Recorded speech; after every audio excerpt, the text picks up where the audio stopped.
Hello, everyone. Welcome to the Deep Drop for what is, Adam, the finale for 2023. This is it. This is the last one for the year. It's been a massive year. It's the Christmas party, the finale, whatever you want to call it. But it's fair to say, I think we're ready. It's been the quickest long year on recorded history, I think, because it seems like lots has happened, but the year's gone unbelievably fast. We're staring down the barrel at Christmas. We're going to have a little break, Luke, but what's Christmas without a Christmas party? Well, that's the thing. And we thought, well, let's bring a couple of our good friends and have a bit of a few drinks and a bit of a celebration. So very happy to have with us on the finale of 2023, Andrew Hart and Rayner. Boys, welcome. Great to see you both. Thanks for having us, guys. Oh, thanks for having us. I'm excited. I love a Christmas party. You do. Everyone loves a Christmas party. It doesn't have to be Christmas for Hardy. No. It's every weekend's Christmas party. Well, we've cracked a few drinks. I'm enjoying a nice frothy. It's actually quite mild today where we are, Ads, in Melbourne. What's Tasmania like, Hardy, at the moment? So not very good, actually. We've had a reasonable bit of weather, but then, today's like, I don't know, maybe 20. The next week is sort of 20-ish, so pretty cool, pretty cloudy. Right. It's all right, but where's this sort of nice, hot, dry summer that they were promising us? We were as Tasmanians when they were saying that, and they were saying, it's going to be terrible, it's going to be so hot. We were like, raising our hands in joy, saying, bring it on, but it hasn't really eventuated. No, fair enough. Well, it's still red wine weather, Hardy, so good to see you got a glass in hand, mate. We're going to have a bit of fun tonight. We thought we'd just have a bit of an opportunity to have a bit of a look back at the year that's been, Ads. We've had heaps going on. We touched on a bit of it in the last episode. We have had a lot of people on Instagram shoot some messages through and tell us their favourite things, which is awesome. It winds back quite a way, but I thought we could kick off, Adam, if it's all right with you, and throw into our guests, because I know each of these guys, Lee and Andrew, have both had big years themselves. So, Hardy, I might throw to you. Give us a few of your highlights from 2023. Highlights from 2023. So, look, I'm still making Hook, Line and Sinker. I'm doing it without Nick Dygan anymore. So, it's been a different kind of a year. That sort of. Are you saying that's a highlight? That's not nice. Actually, I'm looking for a guess. What you doing, Luke? A guess for a partner. No, look, the highlight was getting a new boat built, which is the new Hook, Line and Sinker boat, which is a big bar crusher, the biggest they do. And then finally getting that on the water, that took longer than expected, as everything does in this day and age. Engines took longer to turn up. The build took longer. So I didn't really start filming till the middle of the year. So I was kind of in limbo up until then. But once we got the boat, got possession of the boat and started fishing out of it, it has been quite an adventure, which included some very, very good fishing. It looks like an unbelievable vessel, but it's funny because we were talking, Adam, actually, Lee, you were there as well at the Melbourne Boat Show this year, and Adam and I did it a bit on stage, which was fun. But as we were walking through a lot of the boats, you sort of have to remind yourself that a lot of these are tinnies, but they've just on steroids now. What the fuck is going on with all the tinnies that are just mega beasts that are getting around now? Like it feels like a blink of an eye, and all of a sudden you can get an absolute monster of a boat in aluminium form, where maybe back in the day it was a big Bertram or something, Hardy. Look, I think it all stems back to outboard technology. I think, four-stroke outboards are so good these days that you can power whatever size boat you want to power, whether it be a 12-foot tinny or a 30-foot, aluminium boat. The aluminium boats are not a lot cheaper than the fiberglass boats anymore. But you can now find a power solution that works nicely for them. So the thing I've got has twin 150s on it, and then those things go next level again with all this, what's called Helmmaster. So it's all digital steering. It's all fly-by-wire. I can drive it with a joystick with one finger. I was using it the other day to actually, anchor itself using outboards, using big outboards, and it does it just amazingly well. So I reckon it's all to do with outboard technology. I mean, you look at the States, they've been ahead of us for a long time. They've always had bigger boats with outboards on them. And I think we're just sort of catching up. Yeah, fair enough. Hey, Hardy, on that, so you've had some big crushes over the years. What do you reckon the difference is ride-wise between the one with twins and the ones you've had with singles? It's a very interesting question. I think the one that I've That's why I got with asked it. twins, which is You nailed it, Lee, I reckon. That's his interesting question for the night. That's one. He's out. That's Boys, I'm done. I need to go to sleep. Great to have you here, though, and adding so much to the podcast. It would seem to me that the twins ride a lot better. If you look at the boat, like in drone footage, it actually sits down quite a lot at the back. So Yeah. it is heavy at the back. There is no doubt about that. It doesn't feel unstable or anything. It doesn't feel broachy when you're going along. But it seems like you can get its nose up a lot better. But there's something about twins too. Like it just feels like you're on tracks or something. Yeah, They ride nicer. they do. I always say to people, Hardy, that I like twins, especially in the ocean, because you've always got one prop biting. Like on a single, that can cavitate a bit, or you get that happening. But there's always one prop biting. You can do the same thing at less revs, so the boat just does everything a bit better. It's interesting though. So you can do it, and this boat will hold its plane at really low revs. Like you can plane it at sort of 3,200 revs kind of thing, doing 14, 15 knots, and it stays up, which is really nice through rough weather. But I will say one thing, compared to the single, the twins are quite a bit heavier on fuel. Like it's not as good on fuel as I thought it would be. Yeah, Not saying it's bad, but it's probably, I don't know. I mean, I'm no mathematician, but it's maybe 10, 15, 20% worse on fuel. But it does feel like a better ride. And you're right, that other prop biting, you just go through, you just punch through that wave in front of you so much better, and you just don't lose momentum. And it just feels, it feels better. I think I'm sold on twins from now on. It's an interesting conversation, the twins thing, because I sort of found this year too, when I'm in my kayak, if I pedal with one foot, it's a bit fucked. But if you go with two, the ride's heaps smoother. Are they counter-rotating Do you feet? find that you usually get to where you're going a bit quicker too? Yeah, more direct when you use two pedals. Well, Straight the line only type stuff. the only difference is two pedals is a little bit more efficient. So I find fuel, I got a little bit left in the tank sort of later on if I'm using two rather than just trying to hammer around with one. That's the big difference. I find. And fly-by-wire and all that sort of stuff. Have you got digital steering in that kayak? No, still manual because you don't need digital in the kayak. It's just that's just going overboard. That's mate. ridiculous, Hardy.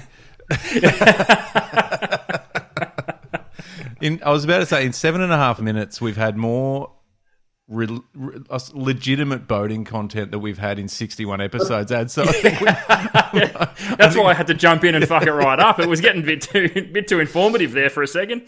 Sorry about that. Have you done kayak? Anything kayak fishing, either of you two, Lee or Andrew? Lee, I don't reckon I've seen you in a kayak, have I? Well, there's this one time at band camp. No, when I was little, I used to have a canoe and I fished flat out in it. But that was when Hiawatha was a boy. But no, I haven't jumped into the kayak thing, and I want to, and I'm going to. So. I know I've been talking about getting a kayak because I just like the idea of. I'm not going to be one of those people though who are out in the middle of Port Phillip Bay or Western Port. No. I'll be the guy up the creeks and doing that sort of stuff. Yeah. And I think Hardy's version of a kayak is a jet ski, isn't it? So the other day, right? So I do ads on like the face of boating safety in Tasmania. So I do this summer campaign. They must have been short on contenders. for the boating safety people down here, the government, Lou. And I'm actually saving lives.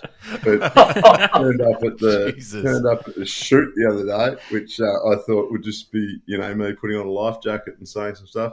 And I actually had to sit on top paddleboard and paddle it out from the beach and have a boat go past me really quickly to show that sometimes kayakers aren't seen. Yeah, I mean, look, when I'm at the helm of the boat, I never see them. Till you hit the bump. It was so bloody embarrassing because firstly they tried to put this life jacket on me that obviously wouldn't fit because it's like a foam one, like a large size one. And then then I sort of hopped in it, and this tiny little wake of a waves come through and nearly knocked me out. I'm going, holy shit, I've got no core. And then somehow I paddled out, and then a boat went speeding past.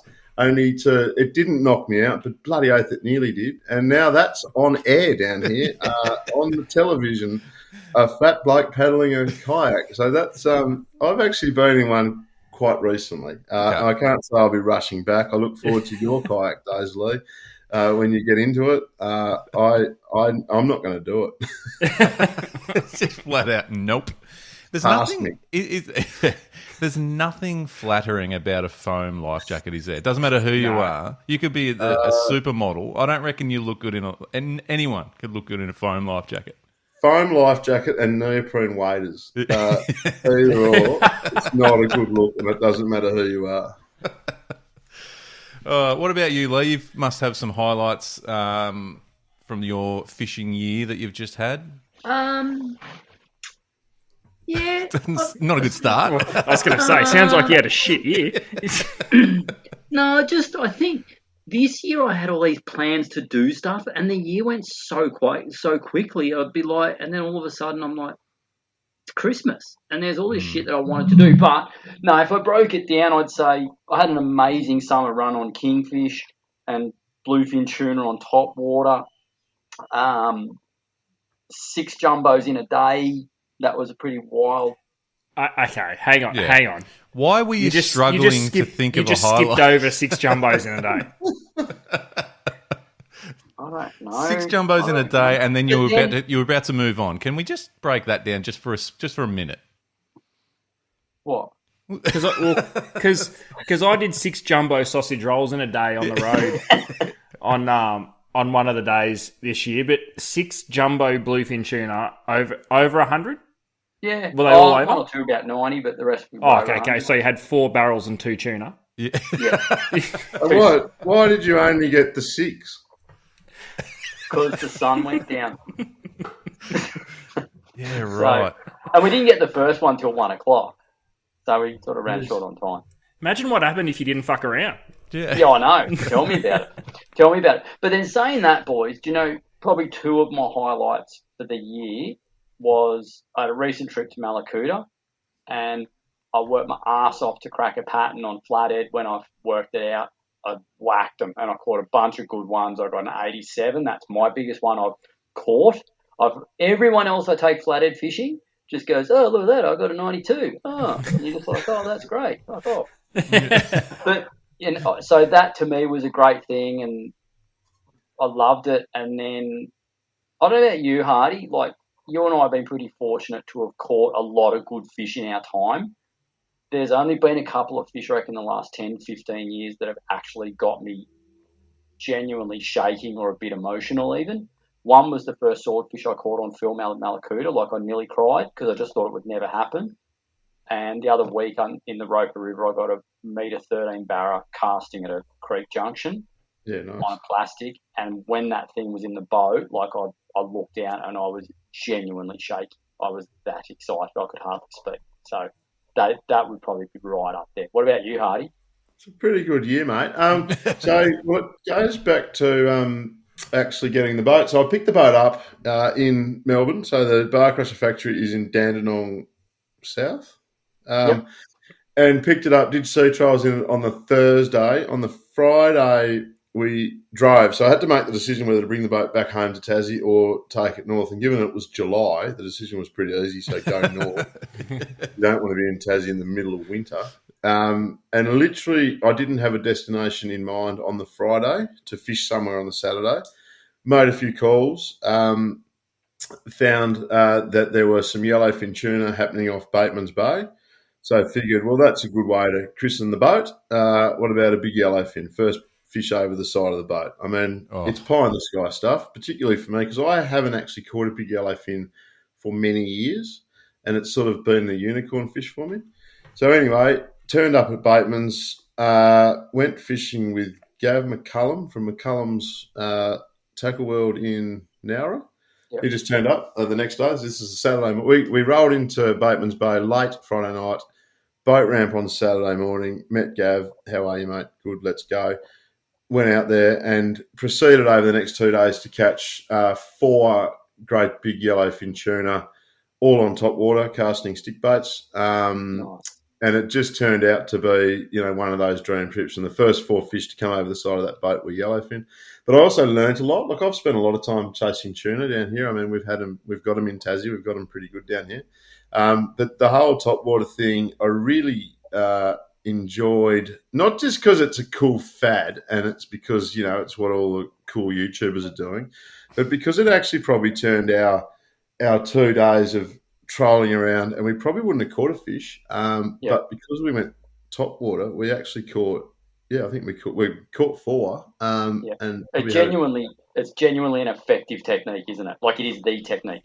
Yeah, well, we trolled lures around for more than half the time, and we probably only made 20 or 30 casts of top water, but it just works so much better. Like, we were trolling lures in the areas where those fish were, and back in the day, that's all we would have been doing. And the thing that got me was the fact that I always envisioned in my mind that you'd have to see the fish jumping, and there's a bit in that, yeah. So you see them jumping, and you'd have to put your lure right on their nose for them to eat it. But in actual fact, most of the strikes we got, we'd turn up to where there had been yellowfin jumping out of the water, and they were blind casts, and the fish were coming up and eating the blind cast, which for me that was a learning experience. And really cool, really cool. And then I also enjoyed the way that the boys caught them. Like, they have big, heavy gear, and they were knocking over fish. I think the biggest one we got was 68 kilos or something.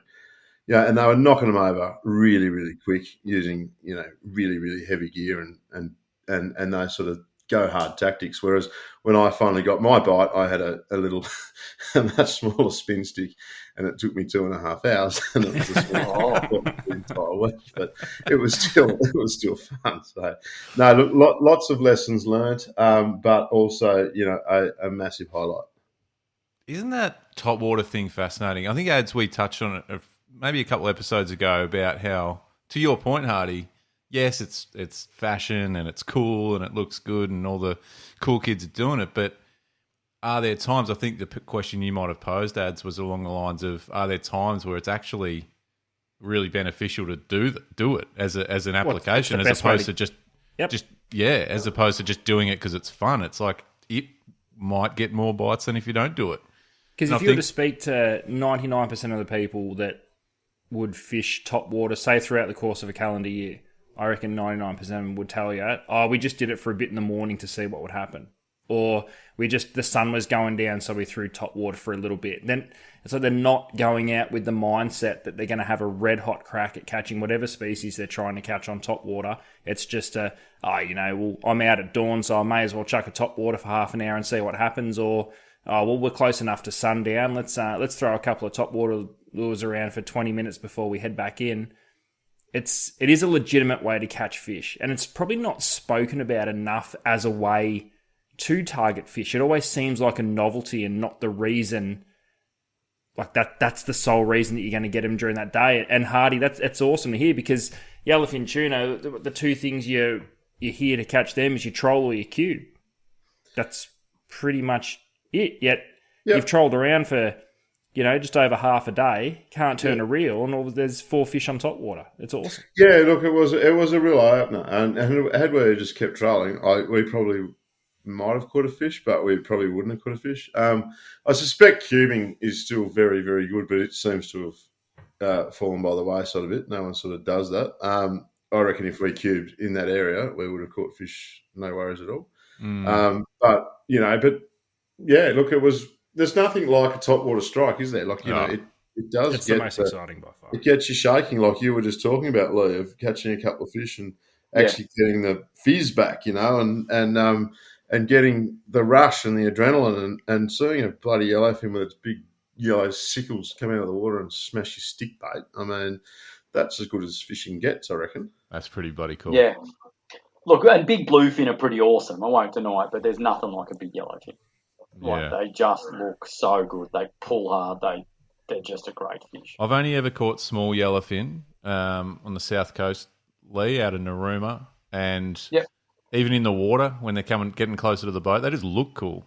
they look cool. But Yeah, a they're just cool. a big one's on the bucket list. But now hearing that story, Hardy, a big one on top water. I mean, that could be the top of the bucket list. I think that's pretty nuts. Yeah, it was good. Can we go back to your 113 barra though, Lee? Because I've never actually legitimately caught a 1 metre barra in 20-something years of doing the show. I've caught a 99, which was measured. I think I may have caught a metre or two, heli fishing and stuff like that we've never measured. But a 113 wild caught barra, that's up there, mate. Yeah, it was pretty exciting, Hardy. Like, and we went to chase big barra, where we went to the Roper River, and my mate's he's caught hundreds of them, and my last 5 good ones were all 93. And he said to me on the way down, he goes, what would make your trip? And I said, a 101. That would make my trip, mate. And he goes, what would be your dream fish? I said, $1.10. And then when I got this thing on, Hardy, I saw it sort of eat, and I saw it go through the water, and I'm like, oh, it's a big one, and it's literally torn straight for the middle of the river. It pulled 30 metres, 3 colours of braid straight up, and as it's doing that, my mate Jez is like, that's over 1.10 metre. They go to the middle of the river, they're over 1.10 metre.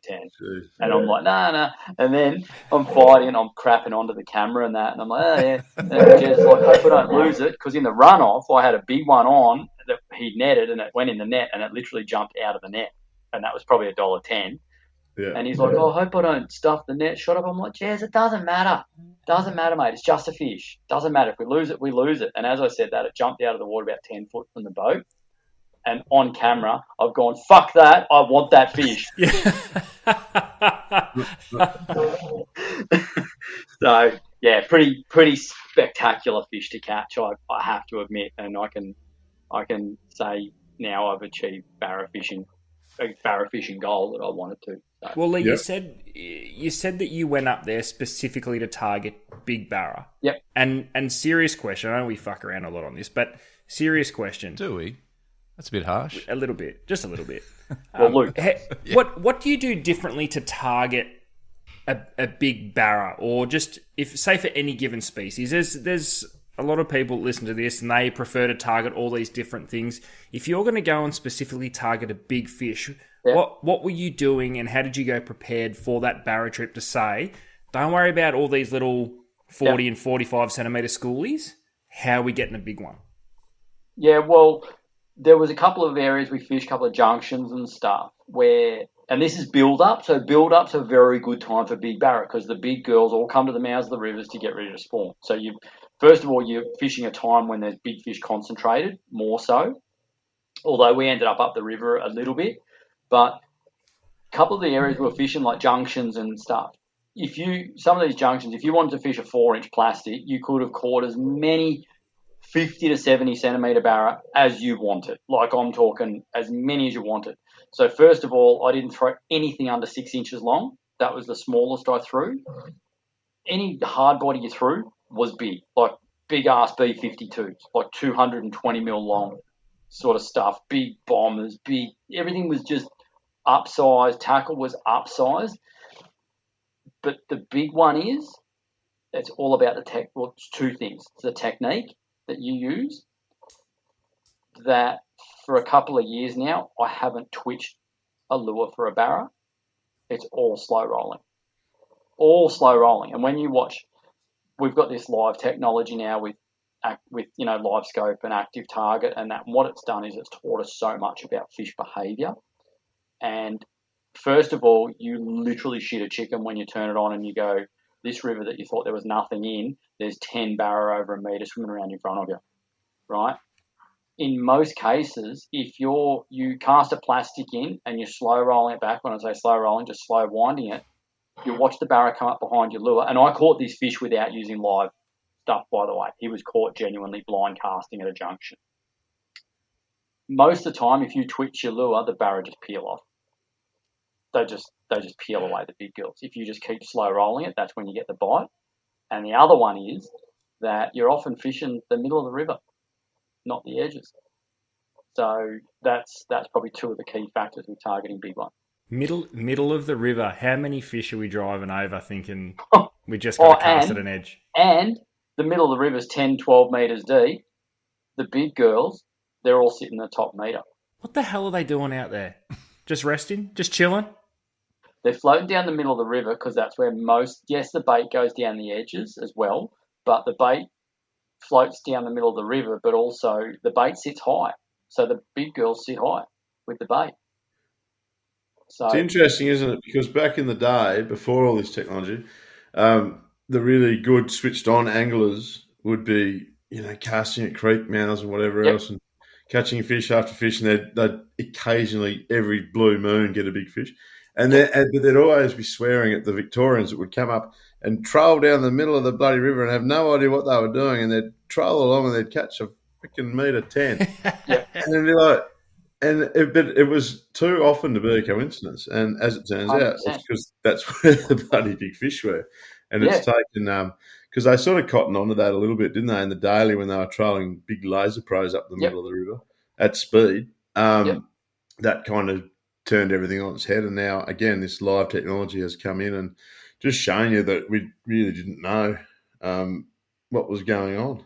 Boys, I have to say, we had the live on the boat and all that, and Jezza likes doing it, and we did it, but I didn't enjoy it that much. I enjoyed it more to go, there's fish here, but I didn't catch many on the live. Even when he was doing it, I'd still just cast to the edge or go, there's a bit of a, little pocket there, or there's, a bit of a snag hanging out there, and I still fished that way, and I caught a lot of fish doing that, whereas I don't know. To me, it's barra fishing. I'm in the territory. I want to be, casting and doing that sort of stuff. He lives up there, and it's different. And those boys are counting. They're counting their metre barra per season now in the, 50 fish, 100 fish, over a metre. But for me, I didn't get into the live stuff on the barra. Do you reckon the live thing dies? I shouldn't say dies eventually, because it won't, because we're at the beginning of it, so we haven't actually seen it really good yet. If you just take technology as a whole, we get all excited the first time we see something, and we should, because it's new, but that's the beginning. It's going to get exponentially better really, really quickly. Yep. But Lee, do you think, say those guys, do you think they ever take it off their boat because they start using it in the fact like what you just said? We found out that these big barra like to sit in the middle of the river in the top metre. Do they go, okay, cool, I got all the options in the world. If they're not on the edge, they're in the middle of the river, and they just leave live at home? Or do you think it's just too good, it's going to be too hard to put away? I think it's too good, but and you've got those guys, and it'd be the same in cod fishing. You've got guys that don't like it, guys that do like it. You've got, unfortunately, what it's bred, and I saw it up there, and it was sort of sad. A couple of boys that they were there, and they're very, very good at the live fishing, right? But they're not happy unless they're catching multiple fish per day over a metre. Then I got a 113 casting, blind, no live, and one of the guys, he just went, oh yeah, that's a nice one, right? I was pumped, I was high-fiving trees. And he's like, oh, yeah, that's a nice one. How'd you get it? Oh, I caught it casting in a creek mouth. Oh, you fluked it. Yep. Here we go. And that I don't like. I just went, and even my mate had a crack at him because they're mates. And he goes, what are you talking about? This is how we grew up fishing, and now that's not good enough. Unless you're catching it on a screen, it's not good enough. So hopefully we don't see our world of fishing turn into that shit, because that would just put me right off fishing. Are guys using it on the trout at home for you, Hardy? Look, I've played around with it. I foul hooked a great big trout in Lake Crescent the other day using live in the back and couldn't land it because you didn't foul hook it, mate. You just pinpoint accuracy straight on the well, live. I mean, I saw it on the live and I cast at it, and it wasn't even a lure. It was a sinker and a treble. Anyway, look, not so much on the trout. And look, it may take off. There's some West Coast rivers here with big, 20, 30-pound trout in them, where live, I think, would blow the lid off it. I'm coming for a visit. 20, 30 pound? Oh yeah, well there was a 22-pounder caught this year, I think, out of the was it Pyman River? Pyman River, boy. If you want a big fish, I've been there. That'll break your heart. Let's go. it's not somewhere to go and just like catch fish. Can we do But a my deep drop feeling road about the trip, live, I boys? was- we can take laser pros into it. Hardy, the fact that I went to the Pyman and caught like a 13-pound brown, did I just pull that out of my ass? Oh, you're an arsehole. You're an arsehole. I've never caught a 13-pound brown living in Tassie for all my life, Lee. So, yeah. So go fuck yourself, Lee, is basically what Yeah, I was yeah. saying. Yeah. And what he wants to say, it could have been 15, but they just estimated it nicely at 13. Yeah, look, if you don't weigh it, don't say it. But my feeling on live is I went coding the other day with some young boys on live, and we didn't catch any in that morning golden hour light session, and they were all on live, and there was no plan B. So, that's the thing, and I think that sort of touches on what you're saying, Lee. You've got these people, kids mostly, that are guns on it and absolutely very, very, very good at it. Yep. But they only know one way, and I think that's a shame because there's so many other ways of catching fish. And before live, we had to do it all, and we had to change it up. I think live. Hardy, we went fishing when we go fishing, as far as I'm concerned, we go fishing for the love of fishing. Yeah. Right, and that comes with really good and really bad, highs and lows, catching fish, shit going wrong, catching no fish. But that's why we do it. Like, I've heard a story of one of the best barra fishermen in the territory, who the best with live, went to one of the rivers last season. His live didn't work, so he packed up and went home. He didn't fish. Yeah, see, that's a huge negative to the live thing. It doesn't matter the perception of it, but that's the worry when people stop learning about what's going on. And Luke, you and I have had conversations on this podcast about, what separates the 1%ers, the absolute elite as from a recreational fisherman from everybody else. And it's donut sessions. But using donuts into getting home or on the water and thinking, why did I donut? Not just, it was a shit day. Yep. Yeah. Working out why they donutted so that they can go and work out the system, work out what the fish are doing. They're reading everything from spawning patterns to, when the big ones are moving, where they like to spawn so they can piece together in their system.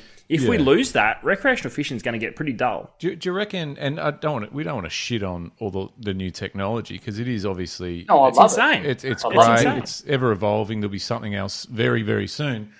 Do you think there's an element of that stuff though that is teaching bad habits? And by bad habits, I mean effort. Maybe, it's getting people into patterns of forgetting about the effort that it takes to actually catch a fish. As Hardy said, first of all, a lot of these guys who are guns at it, they couldn't catch a fish without it, right? And I think that says the most. But most of all, I don't like that some of the guys, and a lot of them are, but there's a little core number.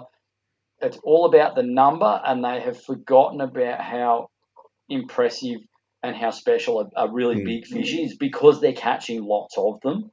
So all of a sudden, a metre 10 cod's not a big one. A metre 15 barra, it's not a big one, because they're catching that many of them. You just go, well, you're just doing it for numbers. That's what it comes down to. You're just doing it for numbers and glory. That's it. It is interesting though, isn't it? Like, is a metre barra caught on live worth less than a metre barra caught off live? I mean, it is. I think it is worth. I think it is. Yeah, I do too. That's a great one. Well, hang on. When you that dialed in on that gear, guys are literally sitting there, and Jez was doing it with me. He'd be like, "Oh, Lee, you better cast at that one. That one's like $1.10. That's a metre 10 plus barra. That one there, don't worry about it. That's like a 90." So these guys, not only are they good at catching them, but they're going to actually pick the size of the fish to cast it. Yeah. So, that's a great call, Hardy. I like that. So, I mean, what would be the next best thing for someone using live? Like, what is the ultimate, or is it just to keep upgrading until they, crack something stupid number? But would it be the same for cod? Like, is a metre cod now for people using that technology not as impressive as if Adam went out in his one-footed kayak and got one blind casting. Man, that's nowhere you near clock as it. You impressive. clock it doing that. Yeah. No, it's nowhere near as impressive. I mean, Cod, when that live thing first came in, if you use Moala as an example, there were mater cod swimming around everywhere in front of the ski club there, and live came in and everyone just caught them. And it's not. I was one of them. I caught one, and that was my first mater cod on live. I loved it. It was awesome. But it's not as impressive as paddling your kayak out and catching a mater cod live catching a mater cod without live because that's hard and that's fishing and that's it's not a fluke, but it's there's a bit of luck involved. Are we also maybe collectively sounding really old, the four of us? 100%. Pencil it in. But you know what I have used with like the live scope and that. I have really used it also as a learning tool for my fishing, not for when I'm not using it, because the first thing you see when you use live is how slow a lure sinks, how it swims, how it actually swims to how you think it actually moves through the water, but also how bloody quick we move our lures. Like a little flick of the rod tip, that lure jumps 2 meters. Like you don't, and what that's done by doing that has made me, we always talk about fishing slower and fishing slower.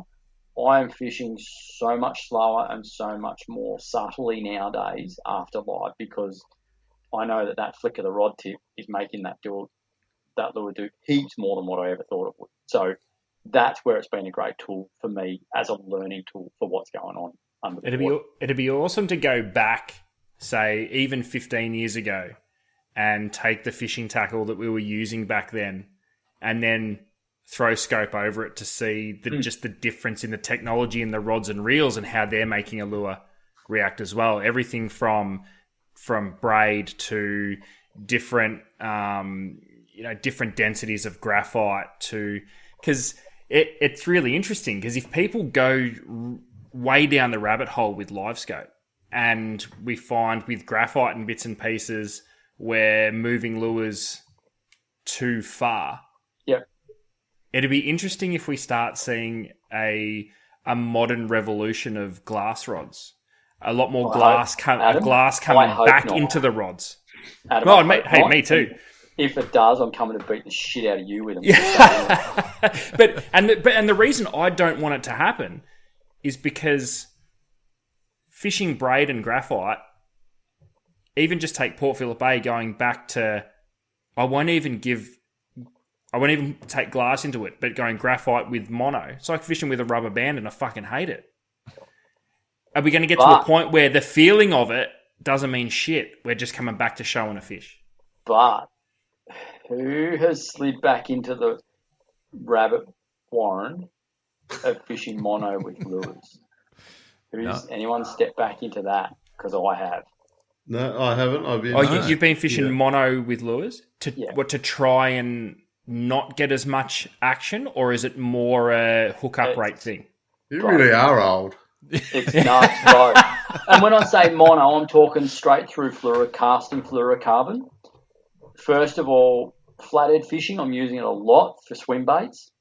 A swim bait swims better with mono. Americans don't use mono on all their bass rods for no reason, right? Mono, with its bit of sponginess, it allows a swim bait to swing better through the water, right?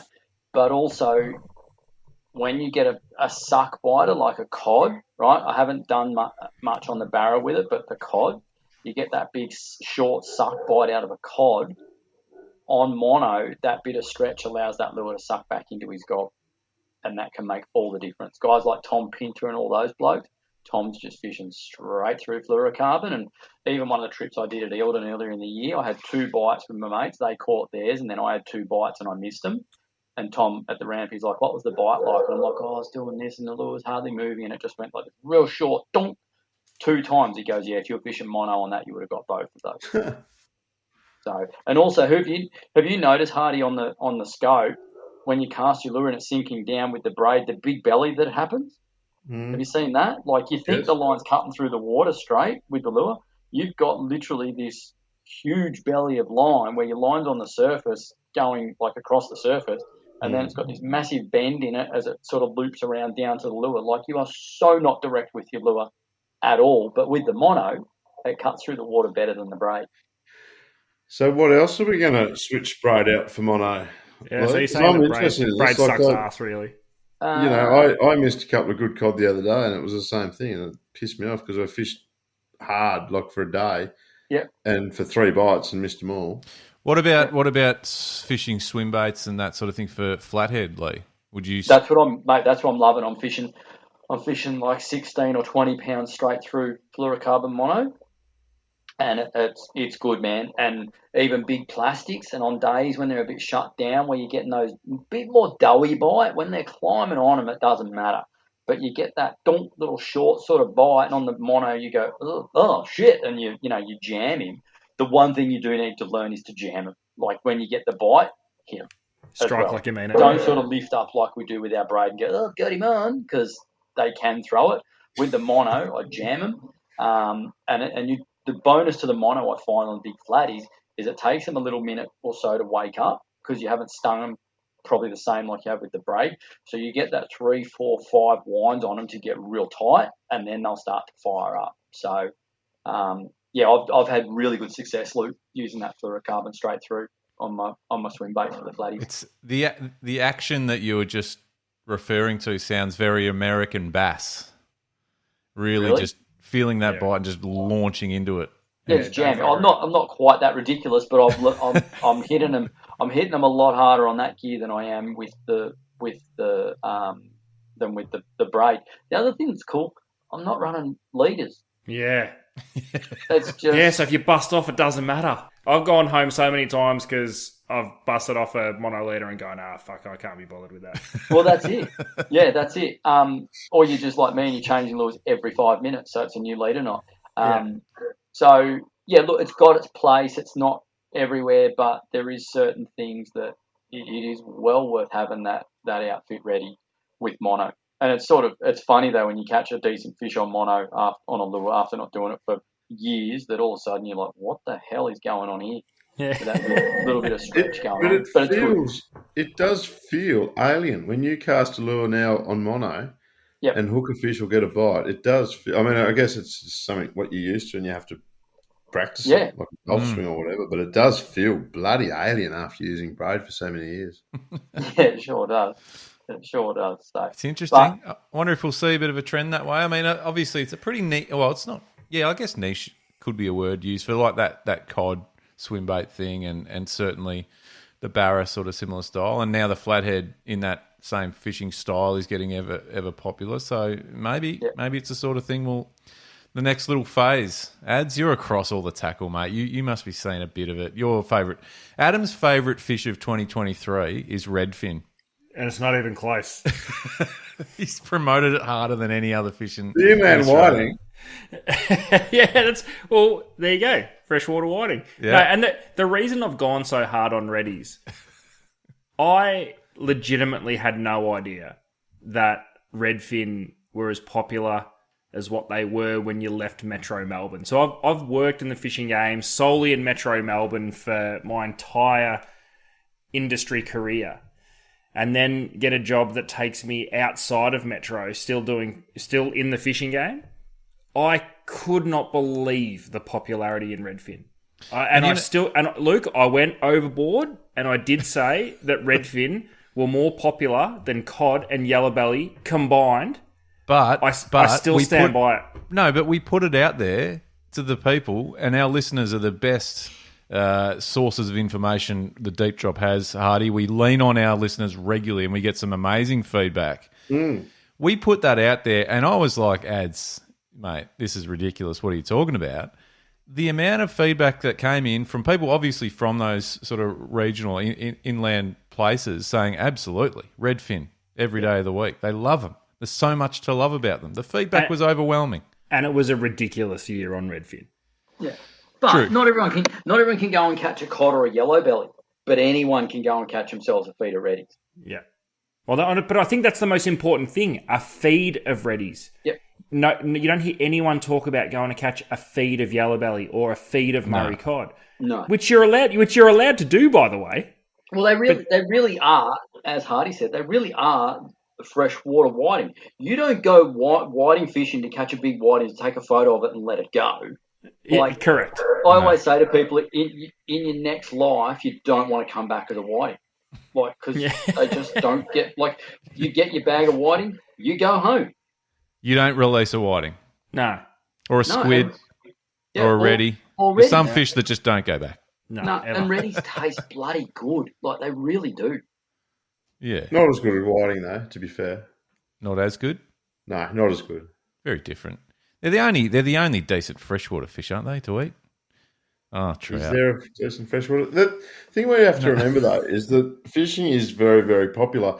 And it's not necessarily people throwing, braid and plastics and live scoping and whatever else. We're the minority still.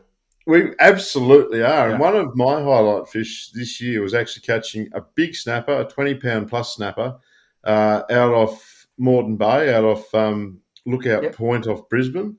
And Dicko from Wilson Fishing was my guide that day. And we anchored the boat. We used a pilchard, we used a hook, we used a tiny sinker, and we floated it down. Oh, cool. And old school. And Dicko still fishes with mono. And that just reinforced to me that, you can do all this stuff, put plastics on, buy all this expensive gear, but at the end of the day, one of the highlight fish for me was this great big snapper caught using the smallest amount of lead as possible and a hook, and that was it. And I've actually brought that back to Tassie with me, and I've started catching bigger and better stripy trumpeter. Just because, you got to be reminded, don't you? I mean, that's how we all started fishing, but you need to be reminded that that's how fishing is. You keep it as simple as you can and you'll catch more fish. And that was one of the things for me this year that really resonated.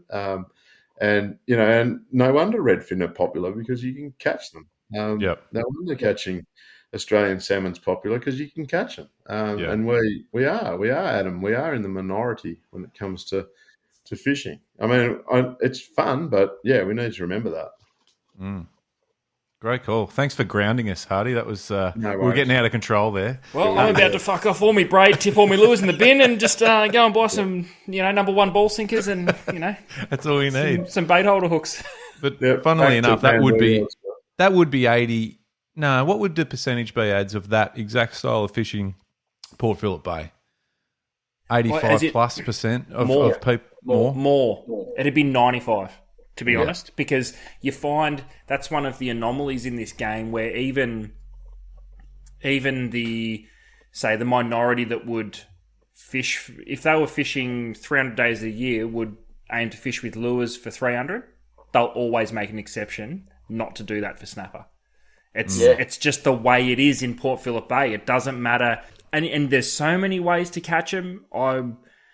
I really wish there was more ways. There is heaps of ways to catch a snapper, but I wish there was a more effective one than a pilchard or a silver whiting on a bit of mono, a small ball sinker, and a hook. And you cannot argue with results in anything.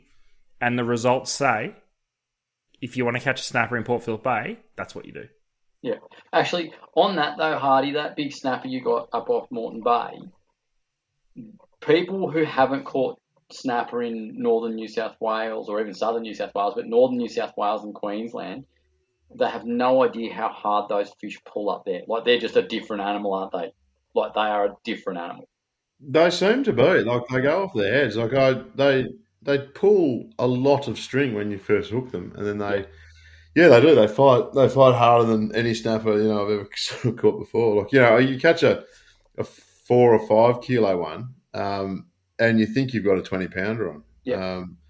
It is true. And all the all the Queenslanders, and they do talk up a big game. Those Queenslanders, they say that our snapper fight harder than any snapper, and you say, just dose it down a bit because you're a Queenslander. But I think they actually might be right. Why would that be? Don't know. They've got they seem to have more knobs too. Do you still get a lot of knobby snapper out of Port? Yeah, a lot of knobs in Queensland. Hardy, I found. I'm interested. Are there knobby snappers still in Victoria? Yeah, so there's apparently like 7 strains of snapper around the country.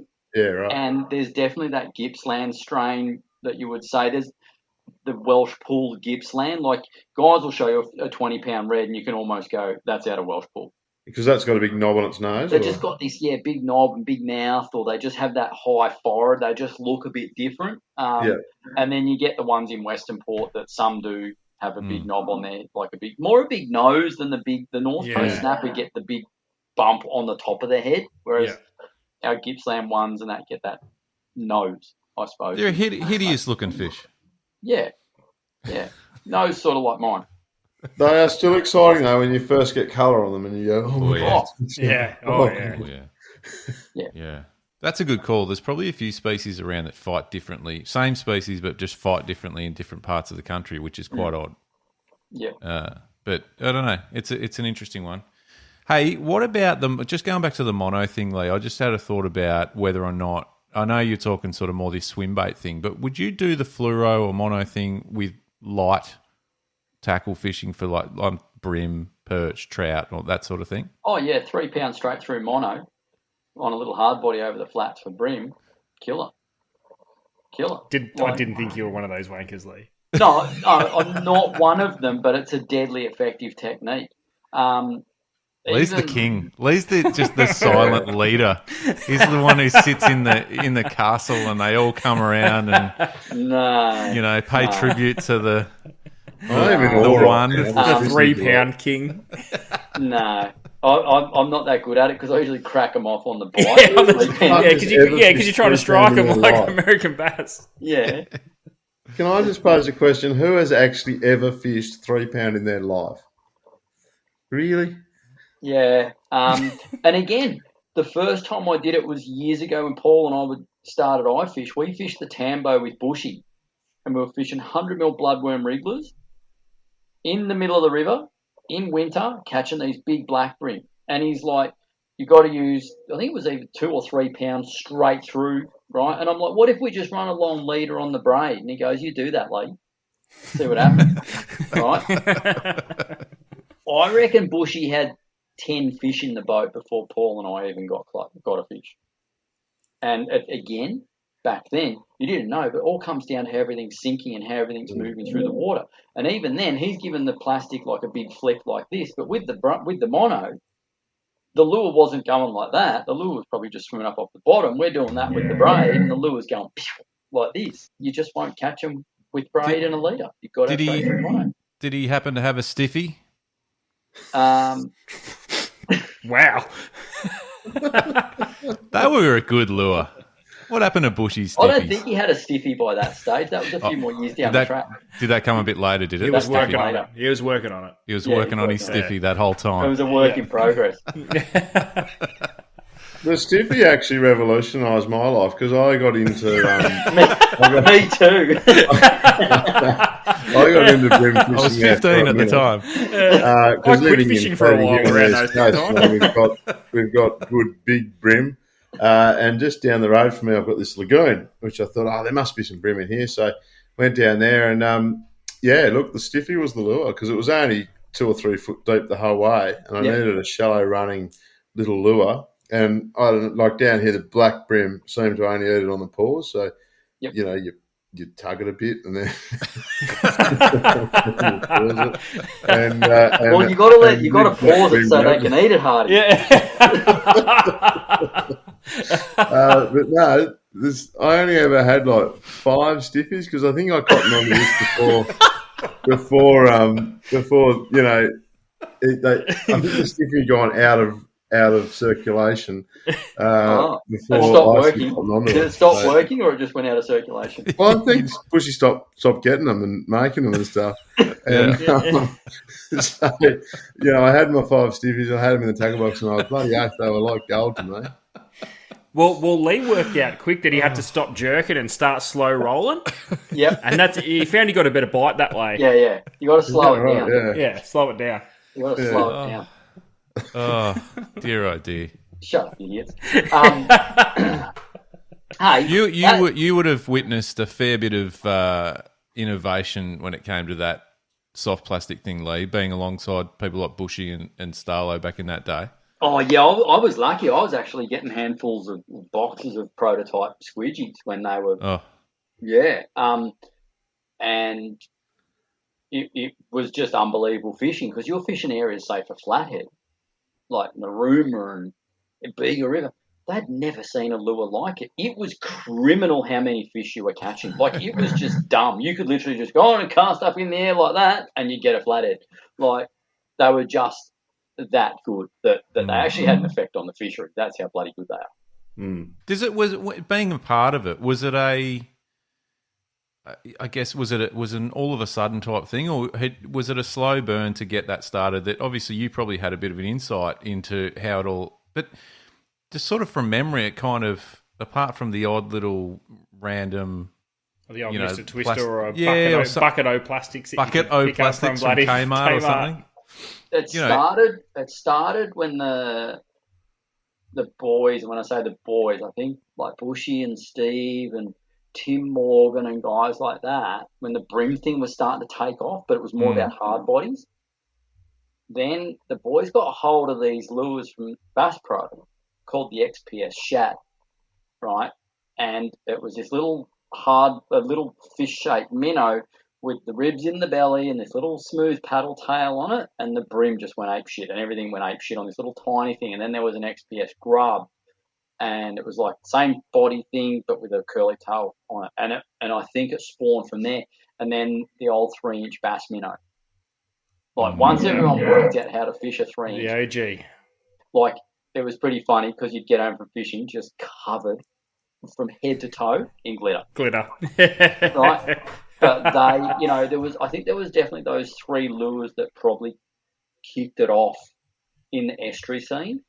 They've always been popular, on other species, but that's when Bushy's the brains behind Squidgy. He was the one that really developed the models. Steve did the promotion. It worked well for them. And Steve had input too, but Bushy was the one sitting there carving, molds and doing all that crap. So, and if you ever get a chance to speak with Bushy about it, it's a really interesting story, like how he didn't just make something and go, oh, that's pretty good. He'd make it, and then he would get an equivalent lure, and he would fish for 100 casts with that lure, and then for 100 casts he would fish his lure, and he would detail all the results. And he said what was interesting, the squidgy flick bait, right? He said, which looked ridiculous, it was a very different shape to every other full-tail minnow. Right, and he said, Lee, I made lures that looked shitloads better, but they didn't catch them. And he goes, this is all through testing. So he was comparing that against, say, a 3-inch bass minnow or whatever he was throwing or other lures. But he goes, out of all of these prototypes that he made, that flick bait was the best. And when you learn how to fish a flick bait properly and on an ultralight jig head, it just came to life. And that's what he built that lure to do. That flick bait was easily the best snapper soft bait on the market for a long time as well. So in the 110 and 140. What it looks like? A pilchard sinking to the bottom. Yeah. Yep. But isn't it weird though? Because he successfully created something that we saw how well they worked on snapper, and that's sticking a 1/4 ounce to a 1/2 to 3/4 ounce jighead on the front. When you strip all that weight off it and throw it into a snag and watch a brim swim out of nowhere to sip it off the top. Yeah. And it was the same lure, just in a different size. That's pretty rare. They generally need to be tweaked and mucked around with. Well, they're good for one thing, or that's right. Yeah.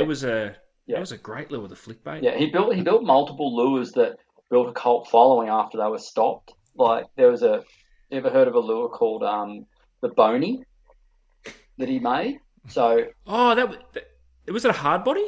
A hard body. Basically it's a not a jointed. It's a swim bait. Basically, it's a swim bait, not jointed. Looked ridiculous. Looked like a $2 dump bin lure. Put that thing in the water in an impoundment. There is not a better lure to catch a big barra. They stopped making them. Shops had them in dump bins for $5. Next thing you know, you can't get them. Guys are paying over $200 a lure for them because they were that good. Unbelievable. Hardy, we had the privilege to talk to Bushy on a podcast we did together once upon a time, and talk about the sort of person that when they start talking, you just stop and listen, like far out. What a brain.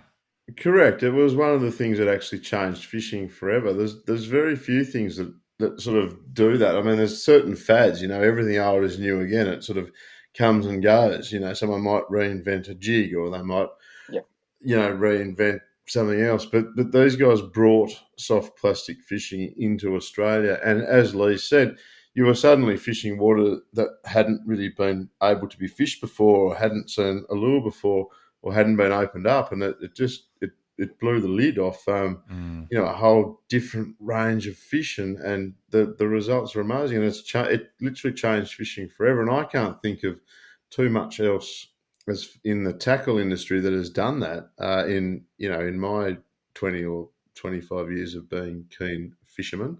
As I say, things come and go and then come back again. It's whatever they can sell, but that was a massive change. Maybe a bit like live is now, I'd agree with that. That's the next huge. Yeah, that's an instant game changer. What about braid? That sort of stemmed from it, didn't it? I mean, you couldn't fish them as effectively without the braid, so I would say that sort of stemmed from the soft plastics. I don't know, Lee, you were sort of around it more. Did braid come first, or it was all around about the same time? It was sort of like a conjunction, I reckon, Hardy, like the fire line thing. And came out. It was Fireline and Spider Wire. Spider Wire was first, and then that's right. And then we went to Fireline was when we first went. Oh, you can get 125 yards of 6-pound Fireline, for brim spinning, and we were using 20-pound Maxima leader on our brim lures then because we didn't want to lose them. It was probably a conjunction of all of that. I think. I don't think we'll ever see. I personally don't think we'll ever see something have an effect on everybody as what the squidgy program did. That's a fair point. That just revolutionised, as you said, hardy fishing in Australia. It was so popular and it was so effective. You boys would remember that people were coming into the tackle store, into Paul's shop. They weren't saying, I want to try soft plastics fishing. They'd say, I want to try this squidgy fishing. I want the squidgies. Yeah. Yep. They had it. They had the market, absolutely. And the interesting thing was, I went to America this year with the kids and went to my first Bass Pro store, and I was really excited. I'm going, bloody hell, I'm going to go over here. I'm going to buy some cool shit and bring it back and bloody revolutionise fishing. You know what? I didn't buy anything because we've already got it all over here. But back in those days, I reckon you didn't get a handgun. That's another story. No, I didn't. I wish we would have BB guns over here. God, I have some good ones over there. But no, I just think there was nothing that was really mind blowing, different, exciting. But back in those days for us in Australia, in the early, when was it? Late in the 90s, late 90s, early thousands, probably. This whole new system of fishing came in that worked, and it absolutely it changed all of our fishing lives. Yeah, absolutely. The Bass Pro and Bass Pro are not finding anything. That's interesting, Hardy, but I don't think it's that surprising. I mean, you see now we're in a day and age now. You see the big releases from the biggest companies in the world. They're actually doing worldwide releases. For years and years, they would have an Asian release and an American release. They'd be vastly different, and then Australia would just pick and choose what they wanted from there. Whereas fishing's got to a point worldwide, and we're also unbelievably connected that they've had to release things on a worldwide scale in order to keep the hype going. It's even that in itself is kind of a sneaky. It's a pretty crazy story for the fishing game because, no longer can you just jump online and find these brand new releases that'll never hit Australian shores. Yes, there's some specialty gear made by people like Shimano and Daiwa. There's a heap of different gear ratios and sizes in reels in both spin and bait cast that we we may not see in Australia. But for the most part, most of the stuff is now released on a worldwide scale, and that shows you how big fishing is all over the world. The other thing adds too is some of these global companies are now catering for Australia, and I'm throwing you under the bus because the new release of the Rapala Crush City soft baits, there was actually a range developed for Australia where that probably wouldn't have happened in the past, I'm sure. Well, since Squidgy. So Squidgy was developed from the ground up for Australia. And with the release of Crush City, that was something that we took great pride in at Rapala. And to be perfectly honest and just give you a small peek behind what goes on, as a rep, we saw those soft plastics and we heard about that Rapala, we were going to develop our own soft plastics. The majority of us reps just sort of thought, oh yeah, cool, another soft plastic. That's awesome. We're 25 years too late to the party. But once we were shown the story and we saw the work and the way it was legitimately developed for Australia and how it's insane. You can't take a soft plastic, for example, and I'll use a 4-inch swim bait, which we have in that range. When you start mucking around with different sizes, which we'll see next year, you don't just blow that up and that's your bait.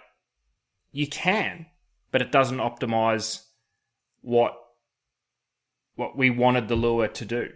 So you upsize a lure in, say, a swim bait, all of a sudden the body needs to be a little bit deeper, the tail wrist needed to be a little bit thicker in order to maintain a body roll at slow and high speed, but also have a consistent tail kick. It's those tiny little things, which is why Squidgy was so successful.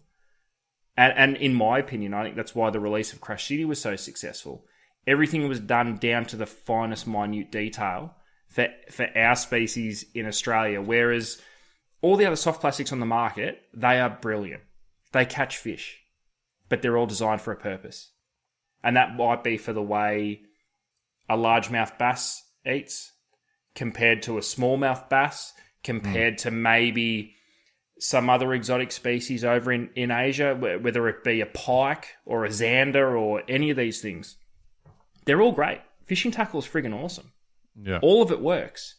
But when you start taking the tiny things to make it what we needed for Australia, that's where we saw the success. Hey, on that, like you mentioned, lures and stuff, and we talk about all these fancy lures and technology and things. Do any of you boys, when you struggle or you get to a certain situation, do you go back to an old school lure, like straight up? Do you or do you have a favourite that you're happy to just pull out of the box and you have so much confidence in it that you're happy to do it? And I can think of two straight off the top of my head, and I can guarantee one of those two, all four of you would do it. Yeah, I reckon I know what it is. Go for it. 100 mil bloodworm wriggler. Yeah, well, I would have said that, or 100 mil squidgy fish for a flathead. Yeah, like that, and a Rapala, whether it's a CD5 or a floating 7. Floating 7, yep. I have some of the funkiest, coolest, shiniest bloody trout lures known to man, as I'm sure Hardy does. But I get down a river and I just go, let's put on a floating 7. Yeah, well, for the state of Victoria and the tiny little bit of South Coast New South Wales that I call on for Rapala, in the freshwater scene, we have a catalogue. Like, you've seen the catalogue, you've all seen it. It's it's not just 5 pages worth of catalogue. All this new stuff, all these new finishes, all these new ways of making it. A floating 5 and a CD5 are the most popular sellers still for trout. And it is. It's just an old faithful that works. It's a 100 mil bloodworm wriggler. It's a 70 mil squidgy fish. You just get these things that it doesn't matter what you do. It's a gold bomber. It's a gold bomber. Which is a horrendous lure. Like, let's be honest, it's a horrendous looking lure that is not made for catching barramundi. Yep. That just gets, the paint will come off a gold bomber in about 3 barra, but it still catches them. Yep. But it's just what you tie up. It's just for whatever reason, that's what they want to eat. No, it comes back to one word you mentioned there, Lee, and that's confidence. If you've got confidence in what you're using, you'll catch them. And because you were a high school kid throwing little Rapala CD7s or whatever, and I was too, Yep. we know it'll work, so we go for that. Like I do a lot of fly fishing. And Edit that out, Luke. sorry, No, never mind. We'll edit that out. Let's talk about lures again. oh really? Well, no, I'm going to use my. Really? No, go on. Wow. We'll allow Yeah, it. you- It's the really last good show of the fly. year. You It's the just- last show of the year. You We'll just allow said the it. most heinous swear word known to man. I will now fly fish in No. the Highlands with one fly because I know the fish are going to eat it. Woolly bugger? Um, That's the only one I know. And it's, red tag. just a confidence thing. Yeah. Yeah. And what's that go-to fly, Party? So it's called an OBE emerger. So it's an emerging Never heard gun of it. pattern. It's dry fly. So I only fish dry fly because I enjoy the take on top. Fucking wanker. They will come up, and I find wet fly fishing is just like using. Luke's boss is like that. He's like, it doesn't count unless it's on a dry fly. What does what did You're so quick. Doesn't count. What did your- life scope. how did your wife react, Hardy, when you told her that you're a fly fisherman? Did she Was pull that her a- skirt out of Did she My give you one of wi- her skirts? My Strike wife's- 1 and 2. My wife's parents have a beautiful shack at Penstock Lagoon, one of the best shacks in the Oh, Highlands. nice. And they both fly fish, and so does my wife. So it was okay. I Okay, think, so it's I think it's a crime to live in Tassie and not be a fly fisherman. Correct. Like that's actually a No, crime. we're taking the pick. Adam famously throughout the course of this year and even before, when I think it was probably episode 1, Ads, that you just dug straight into the fly fish. But no, it's good. Do you know why? Do you know why we take the piss? I don't Because know. we can't. 'Cause I because we can't can't fucking do it. We're shit at it. Yeah. Okay, well, you don't have to be so mean because it bloody hurt my feelings. So.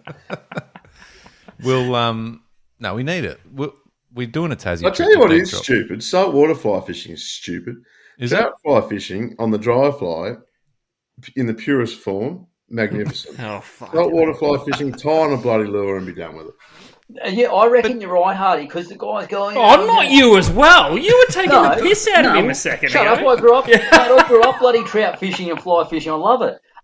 But exactly, I go all these guys, and I get it, like bonefish, things like that, 100%.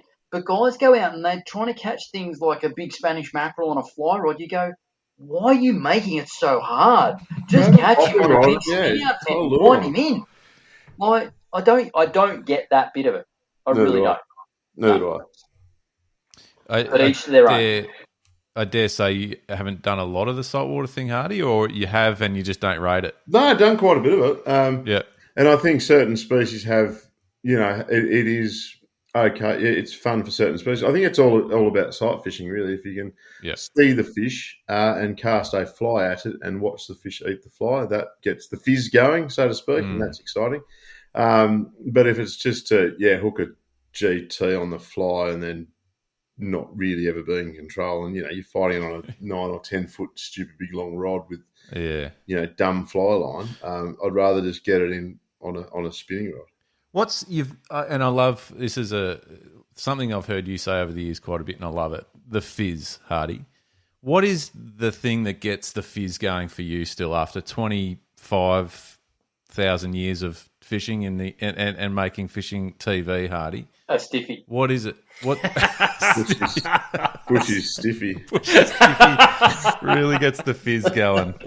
But I know you. But we spoke about Big Barra like Lee earlier as well. But like, if you think back, whether it's this year or even the last few years, what's really got the fizz for you, Hardy? I think it's just fish that you want. You want the fish so badly, and it could be anything. It could be a new species, or it could be, your personal best, or it could be something you've set up, particularly when trying to make a fishing show. You've set it up and you just want that fish so badly. So whether it's 1,000-pound marlin or a brim on top water, I don't think it's a particular species. I think it's just the particular time and place really that gives me the fizz and the want for that. The want to catch that fish. Hardy, doesn't matter what it is. Hardy, do you think you've ever had it and people who have not made fishing television might not understand this, but I was going to ask a very similar question. Mate, keep going. I reckon there's a fine line, and on when you've caught a good fish on film, sometimes you don't get to enjoy it as you would if you were out just fishing. You got this camera stuck in your face. You've been under pressure. You haven't had a bite for a couple of days. You finally get it done, and there's not the elation of catching the fish. There's the relief. Relief. I was going to say, Yep. does filming fishing television fuck around with the fizz? Because I have been lucky enough to see, Luke, you too, of what it takes. And we're not talking about YouTube. We're talking about a produced television show for network commercial television. Because it's a heavy investment. I'm not trying to. I'm not. I'm just not going to go It into it. is. But like, YouTube's you can do with an iPhone. Let's be honest. Does it fuck around with the fizz in a good way or a bad way? Yeah, I think it absolutely does. You still get the fizz, but maybe you're getting it from a relief factor. I don't know, but then there are special fish too that be there a camera or be there not a camera. They give you the fizz. So that yellowfin or those yellowfin this year from the bar crusher, had there been a camera there or not, that still for me would have been something special 100%. and something memorable. 100%. But if that had been a yellowfin that you caught after 4 days of trolling around the ocean, tearing money up, you get that one in the boat, and yes, you're elated, but you're just, the relief takes over from the elation, I reckon. Yeah, I think so too. You go, good, got the bastard. Let's move on. Basically. Can we go home? Thank God for that. And there's plenty of fish that I've caught without the camera that are memorable to me. Yes. But probably because also I fish mostly with the camera and find it difficult to justify going fishing without the camera to my family. And most of the fish these days are caught with a camera. I guess. Is that also hard to do? Like Hardy, I mean, you've just answered. Lee, do you find it hard? I know you don't find it hard to go fishing without a camera, but if you get that good fish, do you sit back and go, fuck, like I missed an opportunity? My cameraman usually blows up if I ring him and go, "Hey, Clarky, guess what?" And he goes, "You better not." Like, and it does. You always wish you'd got that one on film or whatever, but also you've got to. I know I started to go really sour on it, and Luke, you asked me the question years ago. I started to go real sour on fishing because the only fishing I was doing was with a camera stuck in my face. And nowadays, I'm very, very conscious of going fishing as well without the camera, because also that's when I learn. When I'm not got the camera is when I learn. That's when I try new spots. I'll try a new technique. I don't give a shit if I don't catch a fish. But Hardy will tell you quick as anyone, fishing shows aren't real good with no fish. You don't go and try new shit or try a new spot very often. You go where you know you can get the job done. There's a lot of difference between one fish and no fish. Yeah. A hell of a lot of difference. You can do something with one fish. But having said that, I went fishing with my brother-in-law last week, and we snuck out and we were fishing for stripy trumpeter, Tassie trumpeter here. It was a nice day, and we caught two magnificent big Tassie trumpeter, and there was no camera, and it was a bloody good morning. It still does. I still do get the fizz, but I guess it's not different, but I don't know. As we get older, I think the fizz is less and less. Maybe, I don't know. It's a weird thing. Well, I feel like because I've fished with both of you guys, and you included, Ads, and I do the common thing, particularly with Lee and Hardy, who obviously have done the TV thing for so long, is that your genuine love of fishing. And I know that sounds ridiculous because you'd think that anyone doing what you're doing would, but I think now more so than ever, creators can create, and it doesn't really matter, like as long as they're getting some good shit, whether it's using drones or GoPros and whatever, and it's, there's some good content. But the genuine passion, Lee, we've done some stuff recently with a camera. We've also done stuff without, and it's interesting for me to see that it doesn't, like, yes, one's a job and one's doing it for the love, but you still got the same passion towards fishing. And Hardy, I think we've done the same. I think we've fished without cameras as well. But yeah, it's pretty cool. I've enjoyed sort of being a spectator as well, watching the camera roll and you boys just turn it on so naturally, and then but at the same time when there's no camera around, you're into it. I love it. It's good. But I It's good. think like I love fishing. Like I genuinely love Do you? fishing. And the greatest reset in the world for me, out of all the bad that it did, was COVID. It made me just love fishing again. Like when we had our 2 hours a day or whatever that we were allowed out, I was straight down to Paddo River and I was fly fishing for perch and brim. And now, like the Roper River, drove for 12 hours through the night, got there at 5 a.m. and I just wanted to go. You know, like I'm trying to embrace every fishing trip nowadays instead of it's just catching another barra or it's going. You know, I genuinely try and cherish and take the most out of every fishing trip and try and learn something. I reckon that's why I'm on this big thing. I have to learn as much as I can, as quick as I can. Old. And it is, mate. It is. There's so much I want to do. What did you say? Old? Yeah, but there'll be a time when I stop doing certain forms of fishing. Like there really will. Yeah. There will be that time. So I want to. I've already stopped fly fishing. And now you just paddle like a dickhead. But I worked out how to use 2 legs, so I'm good. I can't follow what Lee just said because I have that passion somewhere and I've had it, and I know that once I get through kids and moving and schools and everything else and life, fishing is something that I'll always go back to, and I do go back to it now, even if it's just for a few hours. Yeah, I'm flicking the local lake here or whatever else. It does do something to me, and it does get the semi-fizz going, I guess. Yep. The semi-stiffy from Bushy. That was the other lure range, was the semi-stiffy. But you know what's funny? And it's since I've moved down closer to the coast, is that I've found enjoyment in just having an hour or two on the water fishing. Like it doesn't have to be a full day, half day, whatever, 3/4 day. An hour or two, you can get your fix that. Well, I can find myself getting a fix that way, and maybe it means doing that more often, and then every now and then throwing in a big trip or a trip away or something like that. But yeah, I don't mind just hitting the water for an hour or two, and yeah, sometimes it's get you grounded again, and away you go for the. Do you find, Luke, you don't care if you don't catch anything?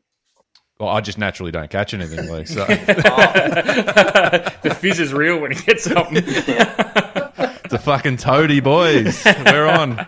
Yeah, but what I'm saying is because you can go off and just for an hour or two. Yeah, probably less pressure. Of course, you want to catch a fish, but there's not that pressure of I'm going fishing for one day. Every 3 weeks I have to catch something, which I get. When you go more often, you just go, I didn't catch them today. That's okay. Why didn't I catch them? We'll go again tomorrow. Yeah, spot on. And what I also find myself doing, and I've probably learned a bit of this from you, Lee, is even in those short fishing windows, just going completely new and just trying something you've never done, just purely for the sake of, I've got 2 hours here on the water, even if it's something like, I don't know, snapper or squid or whiting or something, and just doing something completely out of the ordinary. And if it doesn't work, whatever, it was worth a shot. If it does work, it's like, holy fuck, exactly. How good was that? Yeah, that's good. I think the soft plastic thing we've spoken about heaps on this show, ads, and Lee, I know you and I have spoken about it a lot. The King George whiting on the soft plastics, that was part of that, getting out and doing that, going, see if it'll work here, and then you start getting just smashed by them and you're going, how good is this? Yeah. But I'll try it tomorrow. And it'll just be not even a bite or something because I'll try a different plastic or a different spot. But that, yeah. So to your point, I think you're right. Learn it, but that's how you learn it. Yeah. Fuck, that got a bit serious towards the end there. It got a bit deep. Maybe we should start talking about Bushy again. But I reckon we'll let you boys go. This has been a great way to round out the year as far as I'm concerned, ads. And we spoke about it a few weeks back that let's finish the year on. Get a couple of mates together, have a few beers. You know what we need to do next year, though? I think do it in person. Yeah, 100%. Really get at the bar, red wine flowing for Hardy. I'm ready to go. Shots all ready around. to go, boys. Name the spot, name the time, and I'm there. Yeah. But in all honesty, thank you. And I know you've both been a part of the show throughout the course of the year in different formats. So thank you both very much for that. And thank you very much for your time tonight. And we've got a big year ahead, ads, for 2024, and we'll kick back into gear I think we're talking sort of mid-January, I think is what we're saying. Yep. I might have just pushed an extra week out for myself to have No, off. I'm happy. We got a bit of stuff, a bit of stuff bubbling in the background, which we'll be able to share in due course. It's quite exciting, Yes. and there's always plans for bigger and better things, Luke. But There is. thank you both for joining us tonight. Merry Christmas to you both. It has been a great year, and we look forward to having you a part of the show next year as well, because you guys are good fun, and if we're not having fun, this could be a pretty fucking boring show. And thanks for having putting us, up with the fly fishing bullshit too, Hardy. Thank you, guys. And I was just about to pass on a compliment and say, you guys are doing a great job, but, you can stick your fly fishing up your ass. See you later. That's not a bad way to round out the show. Thank you very much, everyone. Don't forget you can get involved on Instagram and follow along on your favourite podcast player, Spotify. Follow along. Tell your friends. Have a great Christmas. Safe New Year. We'll be back in 2024. Thanks, everyone.